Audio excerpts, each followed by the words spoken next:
ZYU 201.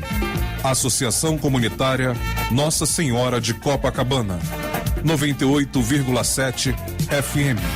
Rua Hilário de Gouveia, 36, nono andar. Copacabana, Rio de Janeiro. Telefone 3649-3411. E-mail estudionsc@gmail.com.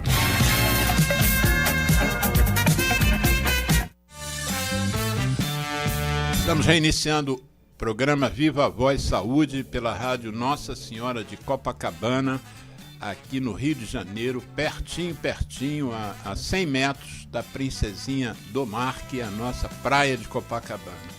Nós estamos hoje discutindo um tema muito importante, que é a interferência da indústria da nicotina no Brasil. É o título que o nosso convidado Alexandre Otávio Ribeiro escolheu, e nós estamos debatendo essa questão porque ela é muito pouco visualizada. As pessoas que não são da área não entendem bem o que é, como é perniciosa essa interferência. Para vocês que não participam do movimento ativamente, mesmo às vezes médicos que não têm essa vocação para serem ativistas ou para fazerem movimentos sociais, às vezes não sabem, elogiam até as leis que a gente tem no Brasil, o arcabouço jurídico brasileiro no enfrentamento da pandemia de nicotinismo. O arcabouço é muito importante. Por exemplo, o Brasil foi um dos primeiros países do globo a colocar fotos das doenças nos maços de cigarro.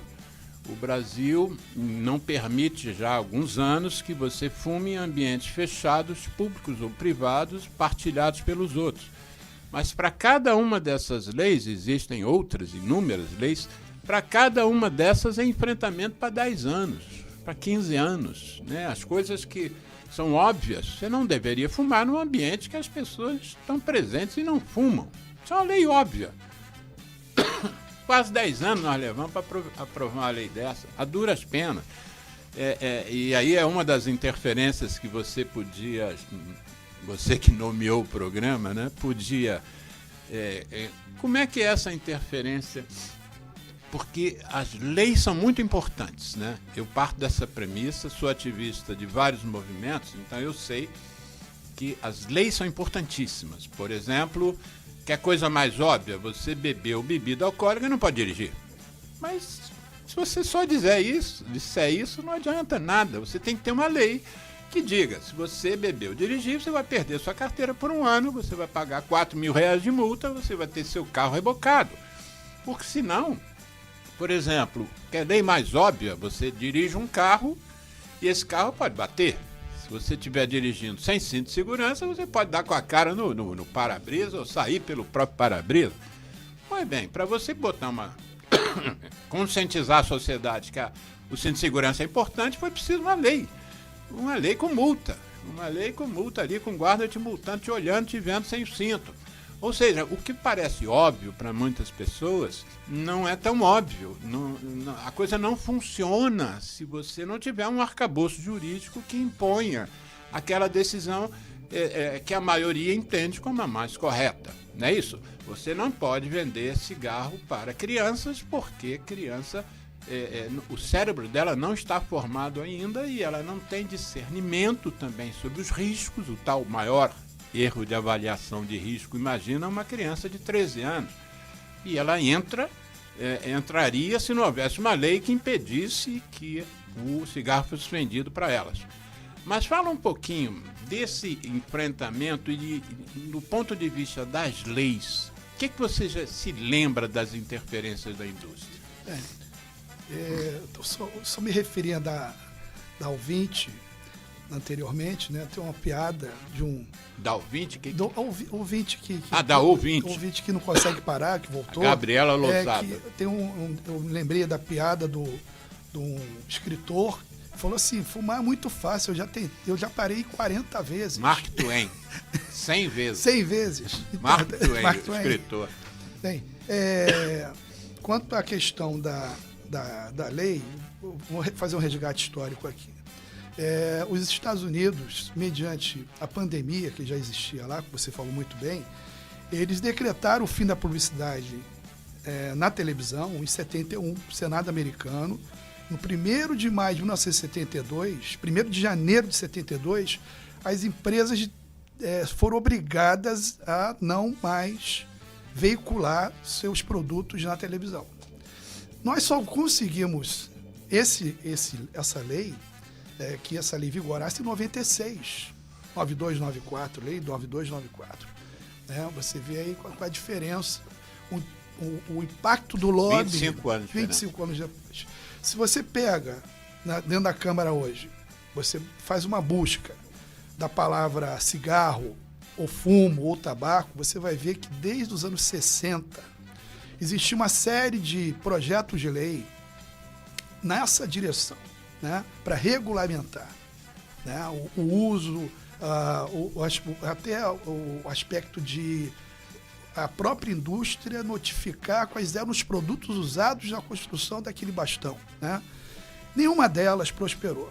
Eram todas engavetadas, todas. Eram mais de 30 leis, projetos de lei, que sequer tramitavam na primeira comissão, né? Isso é muito nítido, o lobby já era ferrenho ali, né? Seja por influência na economia, ou seja perante os parlamentares, né? Isso aí, se alguém tiver interesse, é fonte de estudo. Acho que já fizeram, talvez, esse estudo, mas não dessa abrangência, né? Eram vários temas, inclusive várias tentativas de tirar do brasão da República o ramo de tabaco, né? Que isso parece que virou um mito, né? Ninguém mais toca nesse assunto. Algo que já foi, inclusive, discutido no Conselho Nacional de Cultura nos anos 70. Né? Existe eu tenho esse trabalho, literatos, a Raquel de Queiroz envolvida, se era possível fazer essa mudança na perspectiva contemporânea. Eles não conseguiram. Né? Deixa eu fazer só uma parte em relação ao que você está falando. Aí é o historiador Alexandre Otávio que estava falando isso, mas reforçando o que você está dizendo, mas lembrando as pessoas, ou informando as pessoas que não soubessem, que não saibam, a bandeira que nós temos hoje, a bandeira Ordem e Progresso, a bandeira brasileira, é uma bandeira da República. No tempo do Império havia uma outra bandeira chamada Bandeira do Império, do Brasil. E nessa bandeira surgiu lá pela primeira vez uma homenagem, né, um símbolo, um ramo de café e um ramo de tabaco, de várias folhas de tabaco.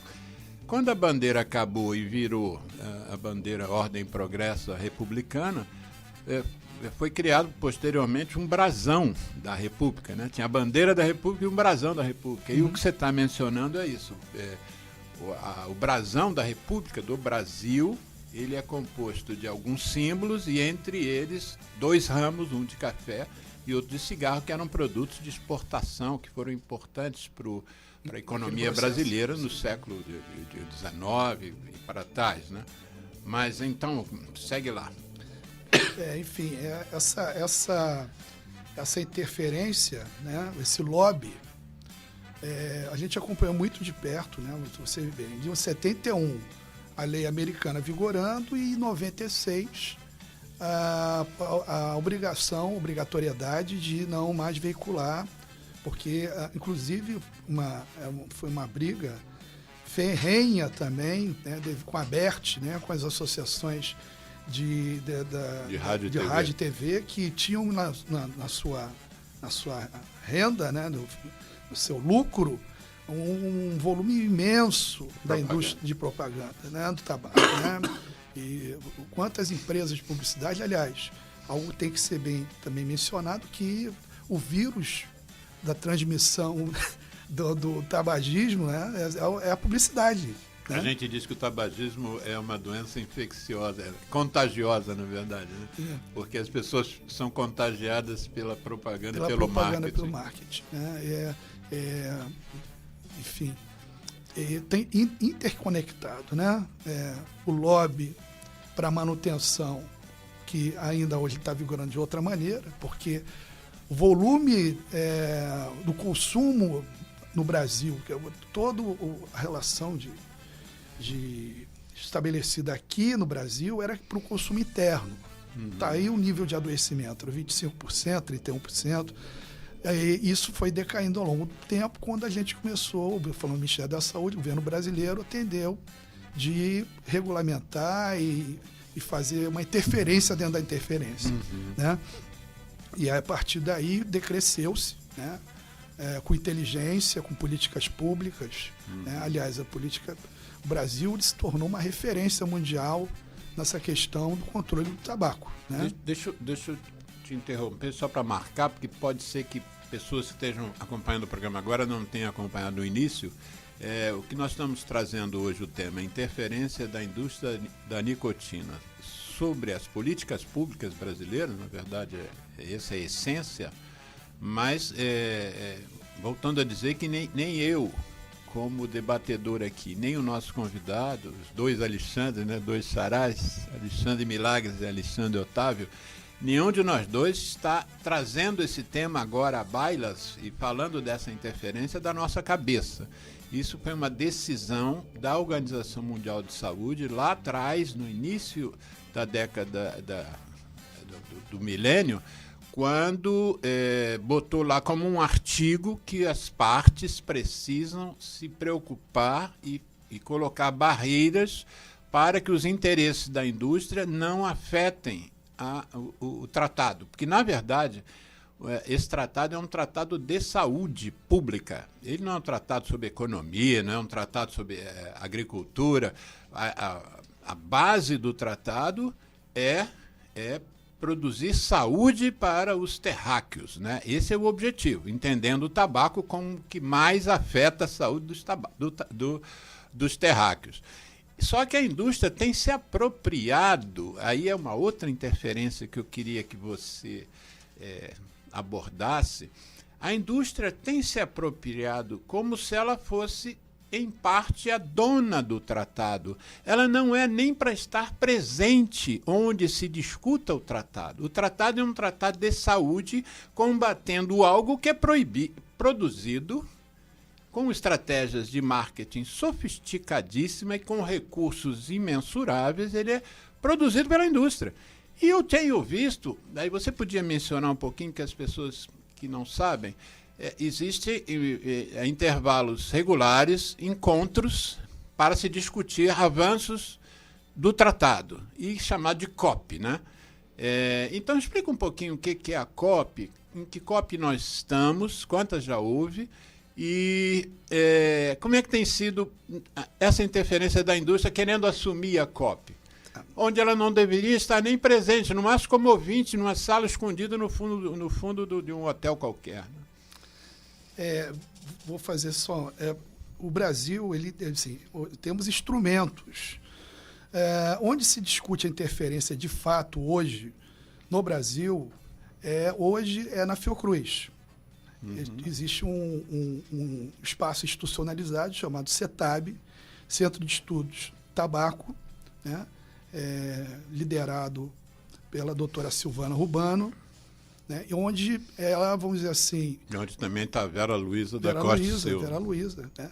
Vamos dizer assim, a mãe, né? Vamos dizer assim, aqui, vamos dizer, organizou e desenhou o que hoje a gente conhece como Programa Nacional de Controle do Tabagismo, né?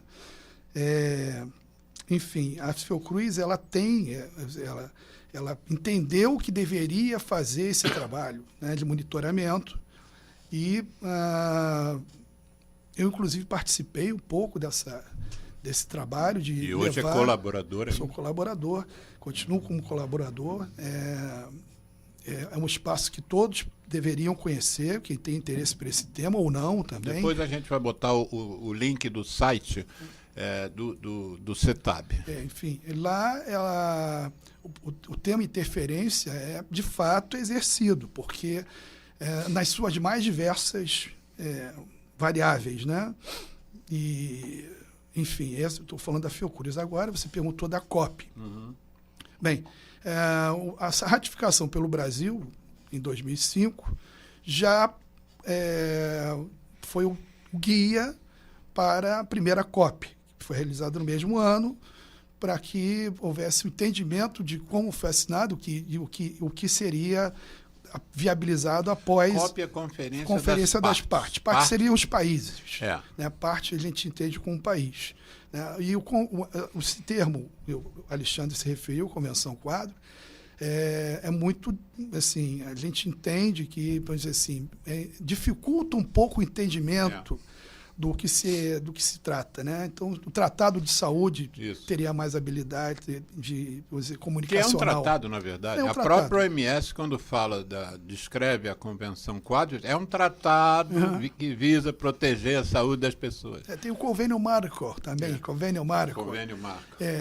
Enfim, mas ambas terminologias são um pouco difíceis de ser compreendidas. Em inglês também, não sei se é mais fácil para quem é de língua inglesa, Framework Convention. Também não sei se framework é algo para eles mais palatável do que Convenção Quadro, mas enfim, segue aí. Bem, enfim, esse ano a gente vai ter uma conferência em Panamá, vai ser em novembro, a Conferência das Partes número 10.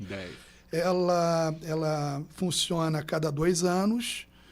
Ano retrasado, a pandemia não proporcionou encontro, geralmente é presencial, né?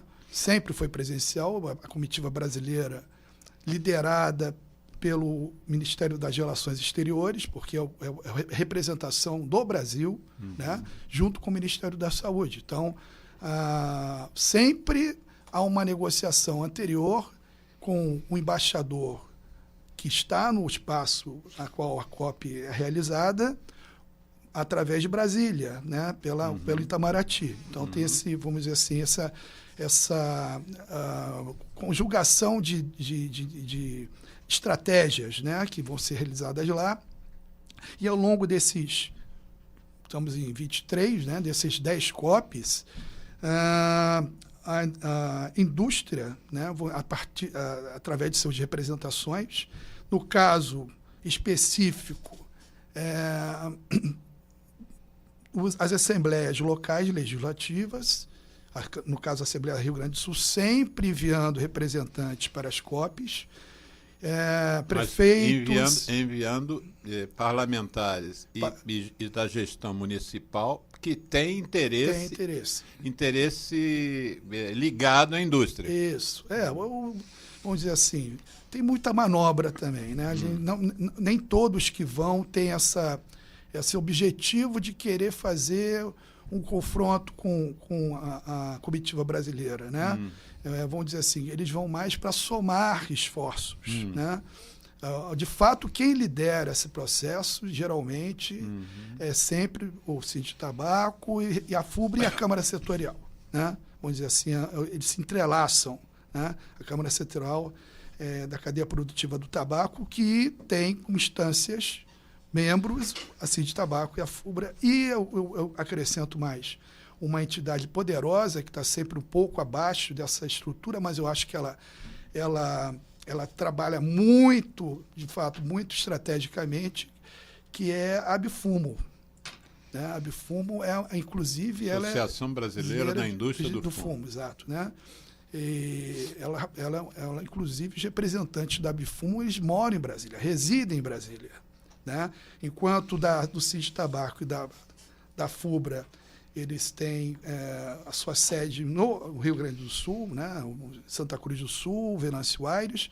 A Abifumo, de fato, ela operacionaliza as suas interferências em Brasília. Né? E algo que a gente veio notando ao longo do tempo, do processo, é o fato também dela transitar muito na área industrial. Né, efetivamente industrial, a interferência na questão do maço genérico. Né, a gente, para quem não tem conhecimento, uma das possibilidades aventadas para reduzir a demanda é que todos os maços não tenham marca, que para nós... Só tem o nome. Só tem o nome. Né, ele tem uma cor repulsiva, entre aspas, né, uma cor que nos chame a atenção. Normalmente marrom. Né? E o maço a gente entende como outdoor. Né? O maço ele serve nos pontos de venda para chamar a atenção daquela pessoa que está ali tentando comprar algo diferente. Então, inclusive, já teve campanhas, o Alexandre pode recordar melhor do que eu. Já teve o Dia Mundial, um dos dias mundial sem tabaco, se não me engano foi 2015, 2016, foi uma proposição da OMS de que realmente no mundo inteiro acabasse com as imagens dos maços, imagem da marca, né? Porque as imagens, cada marca, para fazer um maço, tem publicitários do mais alto nível que bolam como é que vai ser aquele design. E cada design tem um objetivo, né? Dizem que a letra Marlboro, o L e o B, que são maiores do que o M, por exemplo, que é a letra maiúscula, que começa a palavra Marlboro, que tinha que ser a maior de todas. Mas o L e o B são maiores e dizem os analistas em design e em neurociência que aquilo ali simbolizaria o pênis ereto, porque era um objetivo da indústria de vender cigarro para homens mais velhos. Então, puseram um maço com aquela... E o problema do símbolo é que uma mensagem, por exemplo, fume que é bom, você interpreta aquela mensagem com seu intelecto. Esse cara está querendo me vender cigarro, não vou cair nessa. Quando você usa um símbolo, o símbolo se comunica com você sem você perceber, você não faz uma barreira, o símbolo entra dentro da tua consciência de alguma maneira que você não percebe. Por exemplo, um estudo que eu fiz há muito tempo, que eu estudo muito Marlboro, né? Desde precificação no mundo, porque é o cigarro mais vendido no mundo. Então eu estudei as campanhas do Marlboro que tinham sempre um cavalo, ou vários cavalos, mas nem todos com cavaleiro, e sempre as fotos eram os cavalos indo em direção ao maço que estava no canto, ou no direito ou no esquerdo, daquela campanha. Tudo bem, eu entendia que o cavalo do Marlboro tinha um homem, que era o cowboy, que enfrentava o deserto, cobras, índios, enfim, que vivia em dificuldades. Você tinha um cavalo que é muito forte, né? Um bicho forte. Pô, será que é isso? Aí um dia eu resolvi, eu estudava símbolos, e eu resolvi estudar qual é o símbolo do cavalo. Um dos símbolos do cavalo tem de fortaleza, né? O símbolo da força, mas um deles é o símbolo do desejo. Quando você vê um cavalo, sem você perceber que esse é o perigo do símbolo, ou a coisa boa do símbolo, é que sem você perceber, você passa a desejar, porque ele é o símbolo do desejo. Então, quando eles botam o cavalo indo em direção ao maço de Marlboro, que era a marca específica que usa cavalo, você, sem querer, você, dentro da sua cabeça, você associa desejo. Quem sabe esse é o motivo dele ser o mais vendido no planeta, né, disparado em relação a todos os outros. Mas você estava falando da interferência da indústria sob a legislação, o arcabouço jurídico brasileiro. Segue aí você. Bem, então, esse ano é o ano de COP, retomando em Panamá, em novembro, estamos em maio, e geralmente o processo, o modus operandi desse grupo, ardoroso defensor, eles começam pelo legislativo, regional, estadual, e vão avançando pelo federal. E o legislativo federal, ele tem o poder de convocar e convidar ou convocar o executivo para prestar, dentro de uma audiência pública, ao tema que seja convocado ou convidado. E esse sempre foi o processo deles. Então, as diversas COPs anteriores, o processo foi o mesmo. Um dos deputados faz um requerimento, esse requerimento é votado para a convocação das pessoas que estarão presentes representando a comitiva brasileira na Conferência das Partes. E aí se estabelece sempre, é um mantra, né? Sempre que o Brasil leva ao tema, resolve a questão no avanço dos artigos da Convenção de maneira autoritária, né? De maneira isolada, e que eles deveriam participar da comitiva e ser não só ouvintes, mas como também peças atuantes representando o governo brasileiro. Só que é a questão de ser um tratado de saúde. Não é um tratado agrícola, não é um tratado econômico, né? Mas o artifício é o mesmo. E se alguém tiver interesse, vai ver que mais à frente, lá para junho, julho, agosto, né, haverá uma convocação da mesma maneira para se tratar desse tema. O que o Brasil vai discutir, o que vai propor perante os outros países com relação ao avanço da convenção, né? Isso é uma das articulações.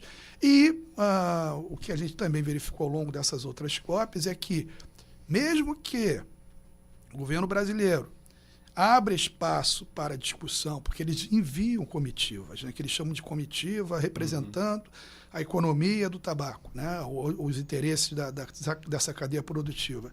E eles lá, a cada COP que passa, têm ficado mais irritados, mais agressivos e mais, vamos dizer assim, articulando uma retórica de que o Brasil está levando a decisão sobre as famílias produtoras de maneira autoritária, né? E que pode ocorrer que essas famílias percam a sua renda, e sempre utilizando o agricultor como massa de manobra e como base de sustentação para essas articulações. Essa aqui também a gente verificou ao longo desses anos todos de COP, né? Vamos fazer uma leitura aqui do nosso chat, a nossa atenta Gabriela. Mas antes de mencionar a Gabriela, tem outros comentários aqui. O Paulo Ricardo da Silva Maia diz: excelente entrevista, vamos divulgar. Divulga mesmo, hein? Divulga mesmo, Paulo, por favor. A Marisa Costa diz: excelente entrevista. Márcio Ribeiro, parabéns pela entrevista, bem objetiva. Helena Carvalho dizendo muito bom. Tem mais aqui, agora sim, um comentário maior da Gabriela Lousada, dizendo que é muito importante a divulgação para a área médica, que ainda tem uma visão um tanto limitada sobre, e assim disseminar também esse conhecimento para a população leiga no conhecimento sobre o tema. Ela própria, Lousada, continua depois, dizendo: faz pouco tempo vi uma notícia de um país que a indústria está sendo responsabilizada pelo descarte das guimbas de cigarro. Isso está acontecendo em vários países, onde eles vão ter que arcar com o que se gasta, né, que é uma fortuna para recolher as guimbas, que é quase que uma logística reversa, né? A Gabriela também diz: lembro que os comerciais do Free e do Hollywood eram sempre associados a esportes e beleza. Exatamente. Angélica Silva diz: e o cigarro eletrônico? Como está a política brasileira em relação a ele? E ela reforça: vejo filmes com jovens fumando isso.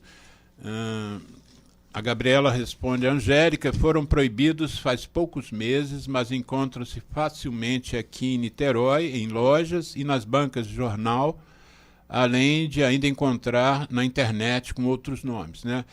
Em relação a essa posição da Angélica, há poucos meses, realmente, a Anvisa analisou essa questão novamente, foi em 2020, julho de 2022, na verdade, e a Anvisa reforçou, quer dizer, a decisão que ela tinha tomado inicialmente foi em 2009, por uma resolução da diretoria colegiada número 46 de 2009, a Anvisa disse: não pode importar, vender e nem fazer propaganda de dispositivo eletrônico nenhum no Brasil, com nicotina, sem nicotina, com vitamina, sem vitamina. Não pode haver importação, venda e propaganda.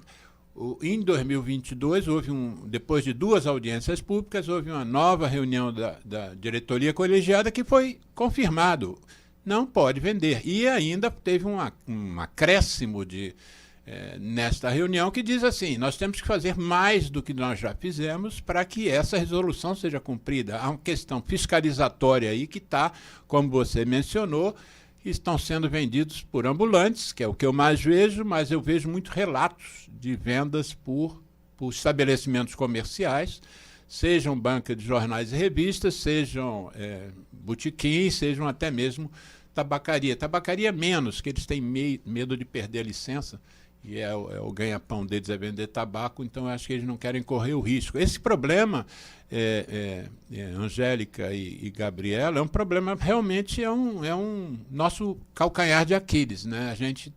A gente não consegue. Eu tenho denunciado isso sempre que posso, mas eu tenho cobrado sempre que posso, né? Eu, como ativista da sociedade civil, eu às vezes posso me expor um pouco mais do que às vezes alguém que seja parte da gestão ou do governo, de algum governo, ou de alguma instituição de governo.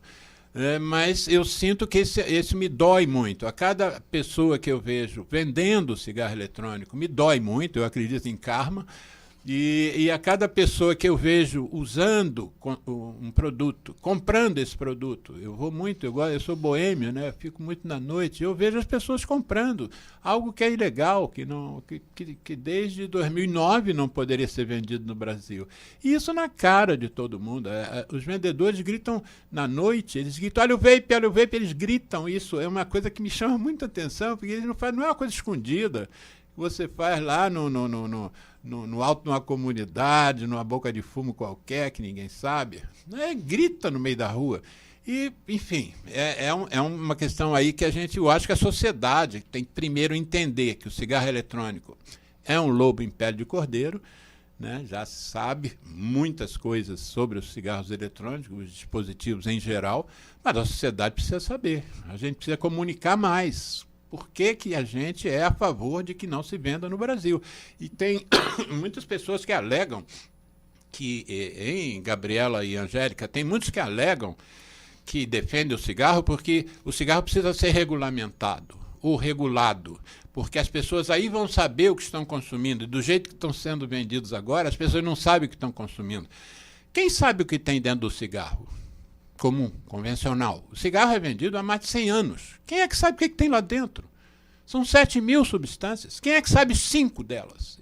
Eu pediria, assim, se eu tivesse acesso a pessoas, se estivesse numa plateia, num auditório, como eu faço palestras às vezes para 200 pessoas, qual de vocês sabe mais do que 5 substâncias que tem no cigarro que é regulado há 100 anos? Por que vocês acham que a regulação do cigarro eletrônico vai trazer uma mágica em que as pessoas vão saber o que estão consumindo? E outra coisa, o cigarro brasileiro é regulado há mais de 100 anos e 40% dos cigarros disponíveis hoje no Brasil são contrabandeados. A regulação não impede que o contrabando aconteça. Por que vai impedir que esses cigarros eletrônicos, que estão sendo tão criticados por quem quer mudar a lei, quem quer mudar a resolução da Anvisa, por que as pessoas acham que não vai mais haver contrabando de cigarro eletrônico? Que esses cigarros eletrônicos que estão sendo vendidos hoje não vão continuar sendo vendidos? E que, enfim, é todo um jogo de cena de gente que tem interesse comercial e defende a coisa como se fosse uma coisa filosófica. Eu defendo a redução de danos e o cigarro eletrônico causa menos danos. Isso é mentira, isso é falácia. Essas pessoas, muitas, não digo todas, tem inocentes também, mas muitas delas estão a serviço de interesses econômicos. Essa é a grande verdade. Para quem estuda como nós, essa coisa há mais de 40 anos, você um pouco menos, que você é um pouco mais jovem que eu, você deve estudar uns 35. Enfim, não é? Eu só dou um adendo. O cigarro eletrônico está regulado. Ele está regulado. É que falam que não, é porque ele está proibido de ser comercializado, mas é exatamente isso. Essa é a regulação. É a regulação. Não tem que haver outra.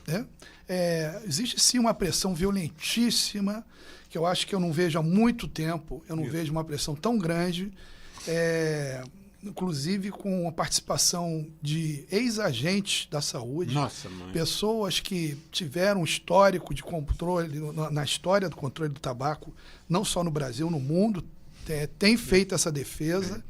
Pessoas que, eu não vou citar nomes aqui, mas com referência, estudos ao longo desses 40 anos, pessoas importantíssimas hoje migraram para esse tipo de política, que é política, que é falácia, né?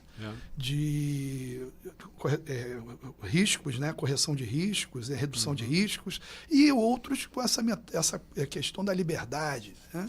Você tem a questão filosófica, que não, na verdade não conjuga, né, a liberdade de morrer, é isso? Talvez, quando a gente lutou pela lei que proibia o fumo em ambientes fechados, né, o ambiente livre, 100% dos ambientes livres, era o nosso mote, livre de fumaça, tinha gente dizendo que a gente estava interferindo com a liberdade das pessoas de fumarem onde elas quisessem.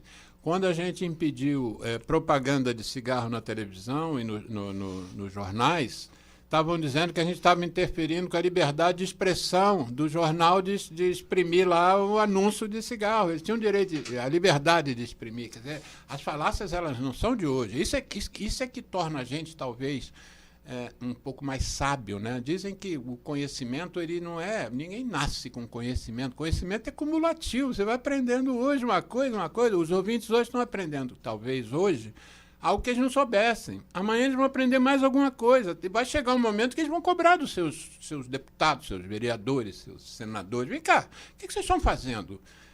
Qual o papel de vocês em relação ao maior problema de saúde pública do mundo? É apoiar os interesses da indústria só? Não tem ninguém se contrapondo? São poucos, se você for reparar bem, são poucos os parlamentares que se expõem a favor do controle do tabaco no Brasil, que é o maior problema. Isso aqui mata quase 500 pessoas por dia. Às vezes as pessoas defendem, como nós defendemos o produtor, né? Mas a indústria defende da seguinte forma: se parar de plantar tabaco, eles vão à miséria. E nós sabemos que eles já estão quase na miséria com o que eles recebem da indústria, nós sabemos. E se você mudar de cultura, você pode, às vezes, ganhar muito mais. Eu acho que os estudos mostram que você ganharia mais. Plantando morango, fazendo geleia de morango, plantando goiaba, fazendo geleia de goiaba. Volto a dizer que dia 31 de maio agora é o Dia Mundial sem tabaco. O mundo inteiro vai discutir o seguinte mote desse ano: o planeta precisa de alimento, o planeta não precisa de tabaco. Essa é o mote que o mundo vai discutir. Eu espero que o Brasil não lance uma outra campanha, como já lançou, às vezes campanha repetida, para não seguir o que a OMS dizia, né? Então, eu acho que nós que temos esse conhecimento, estamos acostumados a ouvir essas falácias. Agora, tem gente que diz que tem que ter liberdade para ter arma, né? Já se sabe, os estudos mostram que quanto mais arma, mais morte, mas eles ignoram a ciência, como ignoraram durante a Covid, ignoram achando que a arma vai realmente proteger a sociedade, vai trazer a sociedade em paz. Depois vai parar tudo na mão do tráfico e da milícia, essas armas, a gente sabe, enfim, isso é outra história. Lembrando, já que falei em Covid, eu faço um levantamento anual, mensal, de quantas pessoas morreram de Covid desde janeiro de 2020, que foi a primeira morte. E aí eu comparo com o tabaco. Quer dizer, a Covid foi o maior problema agudo de saúde pública dos últimos 100 anos. Mas nós que estudamos tabagismo, a gente sabe o impacto ambiental, econômico, social e sanitário do tabagismo. Ou seja, nessa comparação que eu faço, de janeiro de 2020, 7 milhões de pessoas morreram pela Covid, e de janeiro de 2020 até agora, mais de 25 milhões, mais de 3 vezes o número de pessoas que morreram de Covid. O maior problema que nós enfrentamos, a nossa geração, assim, agudamente, é porque o tabaco mata 8 milhões de pessoas por ano, meio silenciosamente. Uma pessoa no Meier morreu hoje, o outro morre em Cascadura, o outro morre na Tijuca. É uma coisa que não vai para a imprensa não dá o mesmo impacto, não fala que... eu me lembro quando a Covid chegou a matar 4 mil pessoas por dia, lembra disso? Aquilo era um impacto que a gente nunca tinha vivido. Mas a gente vive, que o cigarro em 10 dias mata 5 mil. Certo? E mais 10 dias... ele mata mais 5. Em 30 dias ele mata mais 5, ou seja, são 15 mil pessoas que morrem num mês por doença ligada ao cigarro.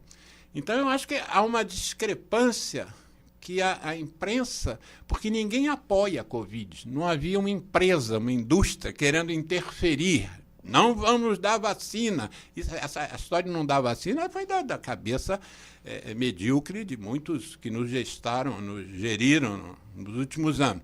Mas não tem uma campanha de marketing, uma estratégia, vamos passar Covid para a pessoa. Pelo menos eu acho que não era uma coisa intencional. Mas no tabaco a gente tem uma mortalidade que é 3 vezes maior do que a Covid nos últimos 3 anos e pouco. E nós temos uma indústria que está por trás de praticamente todas as políticas públicas que a gente tenta implantar para reduzir esse descalabro. Essa é a essência, a diferença entre uma tuberculose, por exemplo, uma Covid e o tabaco.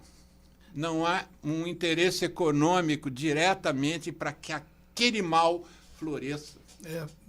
Você falou de Covid, Milagres. Lembrei aqui, nós fizemos estudos na Secretaria Executiva, a doutora Tânia Cavalcante estava à frente, que provou que os tabagistas tinham muito mais possibilidade de morrerem precocemente com a ação da Covid do que o não tabagista. Esses estudos começaram a vir de fora e aqui dentro também, e o que acontece? Aí entra a questão da interferência. A gente notou que nos estados produtores começou a haver uma maciça campanha de doação para hospitais da indústria do tabaco, né? Então era ambulância num, era oxigênio para outro, e a gente detectou uma série de ações planejadas para que a indústria, né, ficasse simpaticamente confortável, né, e ela não fosse atacada da maneira correta. Ou seja, o resultado da ação do tabagismo perante a Covid é mortal, né? Então, ela conseguiu, de certa maneira, nos estados produtores, neutralizar essa protegendo informação. as pessoas. Protegendo as pessoas. O famoso greenwashing. Né? Então, isso greenwashing de outra... Esse monitoramento foi feito por nós, está disponível lá no CETAB, uma série de ações conjugadas, né? E ao longo dos 2, 3 anos, né, doação para hospital, doação para escola, ambulância, isso também é uma forma de interferência, né? Porque uma ação positiva para neutralizar a real, de fato, a informação crucial que seria o tabaco ajuda e mata com a ação efetiva da Covid, né? O tabaco, segundo a OMS, ele é responsável por 20% dos casos de tuberculose no mundo. Ou seja, a gente teve ano passado 10.600.000 casos de tuberculose. A gente pode botar nas contas da nicotina mais de 2 milhões de casos. Né? E contribui, o fumante com tuberculose pode morrer mais frequentemente do que o fumante que não... O paciente de tuberculose que não é fumante. Assim, também um aspecto contemporâneo, hoje, a gente está discutindo a reforma tributária. E essa reforma tributária ela vai definir o que vai vir pelos próximos 50, 100 anos, né, em termos de tributação. E a gente tem se batido pela uma tributação diferenciada para o tabaco, né, para o álcool, para o agrotóxico, para os ultraprocessados. O INCA tem feito essa correlação, tem atuado nesse sentido. A gente tem visto lobby violentíssimo também para que isso não ocorra. Então está tendo um embate invisível, né? É um lobby poderosíssimo, né, desses grupos representando esses interesses em Brasília, numa reestruturação do Ministério da Saúde. Ou seja, o Ministério da Saúde ele não está totalmente preparado para fazer esse enfrentamento durante a tramitação das PECs que trabalham com a reforma tributária. Nós vamos fazer um programa aqui sobre reforma tributária e, de repente, a gente pode ampliar. Queria convidar você já antecipadamente, talvez até esse mês ainda, trazer outras pessoas, fazer um programa com mais convidados, porque é um tema super importante que talvez a população também esteja passando batido, não esteja nem entendendo o que é isso. Né? Isso.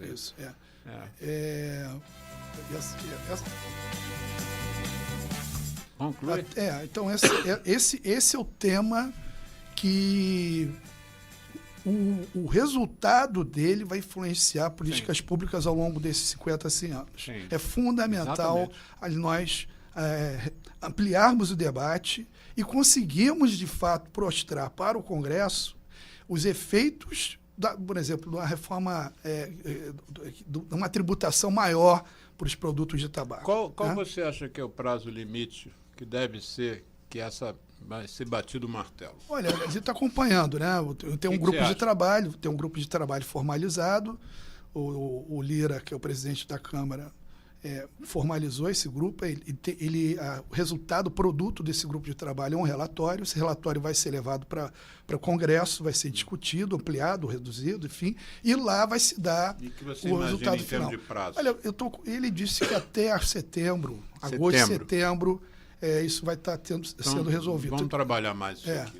Eu, como você, estou dando muita importância a essa decisão. Isso que você disse, que isso vai se repetir nos próximos 50 anos. É bom que as pessoas saibam disso, né? Alexandre, foi um prazer enorme. Como sempre, nós não conseguimos esgotar os temas no programa, apesar de ser um programa longo. Já? Pois passa muito rápido. Eu quero te agradecer muito você estar aqui com a gente hoje, com o Geraldo, porque o nosso objetivo é exatamente divulgar, né, informações, porque saúde não é só médico, remédio, enfermeira, hospital. Saúde é mais do que isso, né? Saúde é estilo de vida, saúde são leis que protejam as pessoas. Saúde, enfim, a educação tem que estar envolvida. É uma das grandes queixas minhas, por exemplo, é que as escolas brasileiras não trabalham tabagismo quando os meninos estão lá começando a pensar se vai experimentar nicotina ou não. Nenhuma escola se interessa por conscientizar os meninos e nem dar protagonismo a eles nesse enfrentamento. Mas foi um prazer, encerra o programa aí. Você tem o quê? Meio minuto? Quanto ele tem, Geraldo? 1 minuto, encerra aí. Olha, é um prazer, o prazer é meu, porque Milagres não sabe, eu estou falando agora, né? Muita o que me levou para estudar a história do tabaco no Brasil foi em função do site do Dr. Alexandre Milagres, né? Que, aliás, onde várias informações foram colhidas e amadurecidas após. Essa você nunca me falou, não. Nunca falei. Né? Então, você foi um veiculador precioso dessas informações históricas, sem a qual eu não teria hoje o arcabouço de informações. Obrigado, É um prazer imenso, tá? Grato.